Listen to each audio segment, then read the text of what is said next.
বলুন তো, মানে আপনার স্বামীর নাম কি? আমার স্বামীর নাম ছোটন ব্যাপারী। কি হয়েছে দালালের মাধ্যমে বলুন তো? দালালের মাধ্যমে দালালে আমার হাজবেন্ডের যাওয়ার ইচ্ছে ছিল না।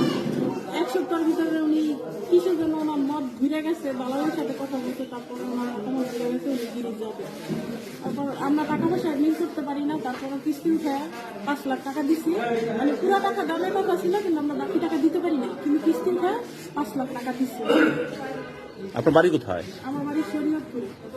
আপনার স্বামীর নাম ছোটন ব্যাপারী। কি করে, উনি কি করতেন? উনি রাজমিস্ত্রি কাম করতে দেশে থাকতো।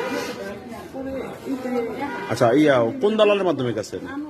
বাড়ি কোথায় আনোয়ারের? আমার বাড়ি শরীয়তপুরে। আচ্ছা, তা আপনি মাদারীপুর কেন আসছেন? মাদারীপুরে যে এইখানে লোক ছিল, এখানে সম্মেলন হওয়ার কথা, এই জন্য তারা কি যে লিবিয়ায় কি একসাথেই ছিল সবাই? লিবিয়াতে একসাথে ছিল না, আলাদা আলাদা দেখছি। কত টাকা গেছে টোটাল? আপনার কি এক মেয়ে? হ্যাঁ, আমার একটা মেয়ে। তা আপনি টাকা জোগাড় করছেন কোথা থেকে? আমরা কিস্তি উঠাইছি স্যার। কিস্তির থেকে এখন কিস্তির স্যারেরা এসে আমাদের বাড়িতে থাকতে পারতেছে না, আমরা বাড়িতে থাকতে পারতেছি না কিস্তির জন্য। আচ্ছা, আপনার আমার স্বামীকে আমার কামাই করার দিয়েই আমার হাজবেন্ডে, কিন্তু এখন আমার হাজবেন্ডেরও কোনো খোঁজ খবর নেই, আজকে 4 মাস যাবো। আমার হাজবেন্ডের যদি না খোঁজ পাইতেছে, আমরা কিভাবে চলবো? আমরা কিস্তি কি করে দেবো?